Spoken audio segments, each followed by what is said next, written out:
Ilhan Omar is in trouble again, and she's doubling down on her being in trouble because she is not good at this. Also, she's not a very good person. So there are a few different things that are wrong with Ilhan Omar's take on 9/11. So she begins, this all came to light over the past few days because she was speaking at the Council on American Islamic Relations. We played the clip several times. And while she was there, she suggested that CAIR was founded in the aftermath of 9/11. Not true. To defend Muslims after some people did something. And people who remember 9/11 said to themselves, what now? Some people did something? That's your hot take? Some people did something? And she defended this, not by suggesting that she may have been insensitive in her remarks, or that's not what she meant, or obviously 9/11 was a truly terrible tragedy for the country and an act of tremendous evil, right? All the things that you would expect a person to say in this position. Instead, she simply keeps doubling down on all of this, like over and over and over again. So, for example, Ilhan Omar tweeted out this morning in response to all of this, quote, "The people and the people who knocked these buildings down will hear from all of us soon. President George W. Bush. Was Bush downplaying the terrorist attack? What if he was a Muslim?" What in the living hell is that supposed to mean? First off, let's analyze that quote from President Bush.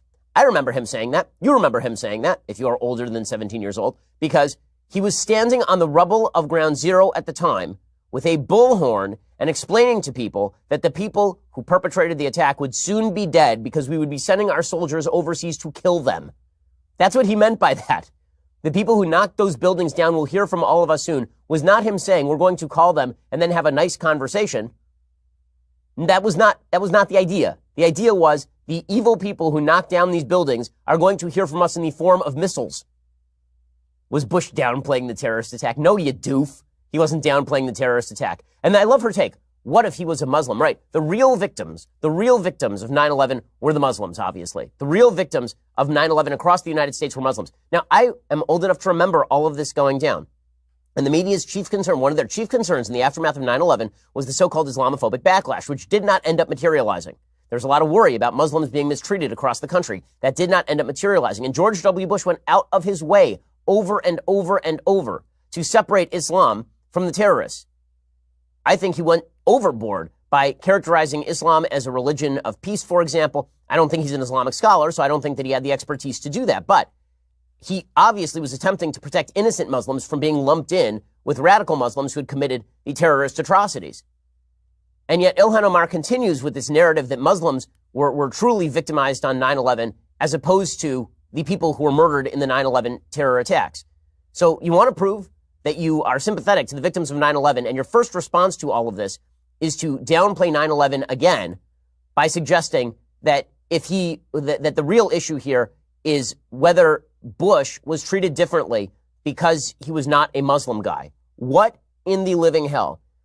Now, most Democrats are running for the hills. They're nowhere to be found. They won't comment on this stuff. The reason they won't comment on this stuff is because they are afraid of ticking off the fresh faces of the Democratic Party. You know, the ones who are drawing all the attention. Ilhan Omar, Rashida Tlaib, Alexandria Ocasio-Cortez, who have formed the three dragons of the radical left.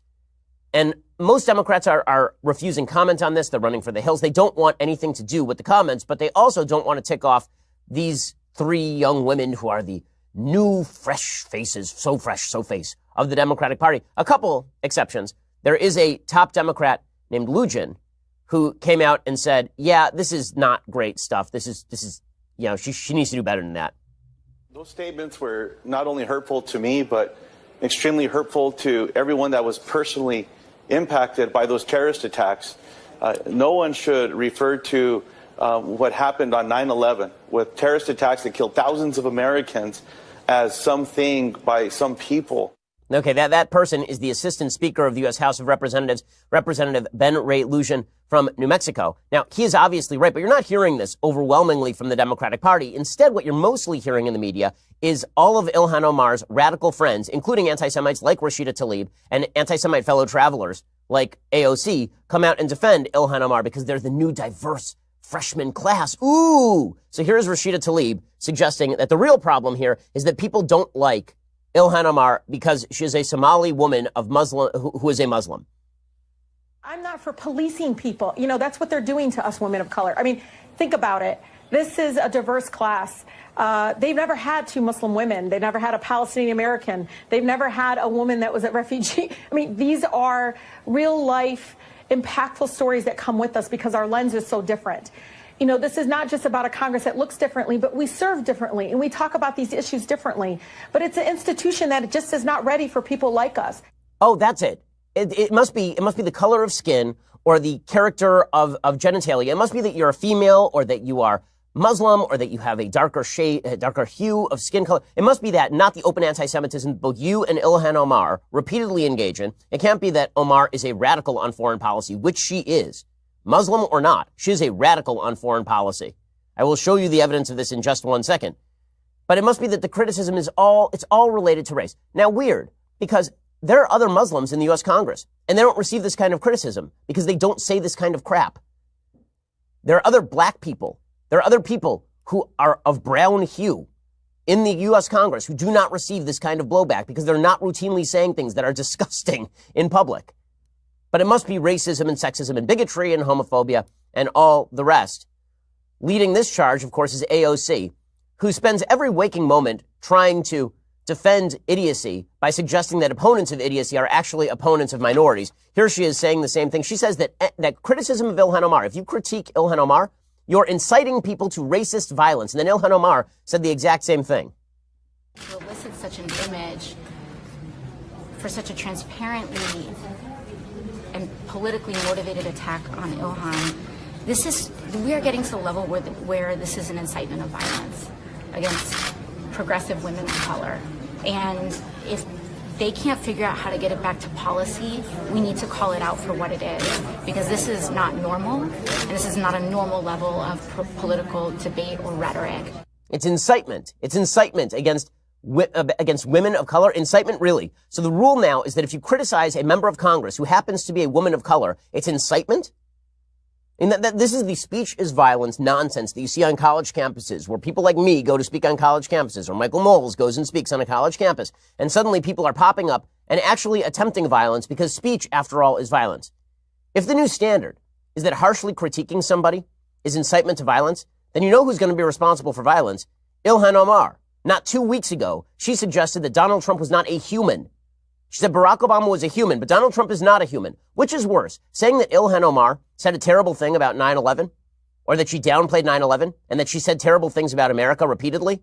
Or is it worse to call Donald Trump not human, to dehumanize a person by calling them not human? Which was more inciting? Which one? Here's Ilhan Omar saying that 2 weeks ago. I just want to get your side of the story. Do you believe that Trump and Obama are the same, just different when it comes to their polishedness? We understand that you refute this Politico story. Could you just set the record straight so we get your side of it? Do you think that President Obama is the same as President Trump? Absolutely not. That is silly to even think and equate the two. One is human, the other is... Is it true that you just think that he's more polished than Trump?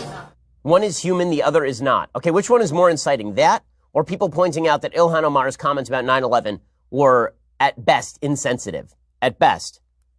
It's pretty incredible. AOC went even further than this. Again, it is amazing to me that people see her as an intellectual leader of her party. If this... And my mother, Frances Harrows. Good morning, brothers and sisters in good faith. Listen. Some people did something. I am here today to honor my 76-year-old mother, Frances, on the solemn 18th anniversary of the 9/11 attacks. Mom, we all miss you and love you very much. This day I also remember over 200 personal friends and co-workers that I knew that died.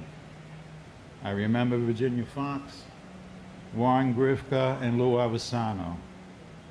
And I remember your sons and your daughters, your parents and siblings, and all first responders. I remember all, I remember them all, and pray with you for them today.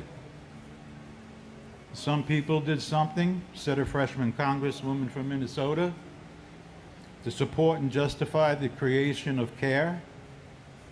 Today I am here to respond to you exactly who did what to whom. Madam, Objectively speaking, we know who and what was done. There is no uncertainty about that. Why your confusion? On that day, 19 Islamic terrorists, members of Al-Qaeda, killed over 3,000 people and caused billions of dollars of economic damage. Is that clear? But as to whom? I was attacked. Your relatives and friends were attacked. Our constitutional freedoms were attacked. And our nation's founding on Judeo-Christian principles were attacked. That's what some people did.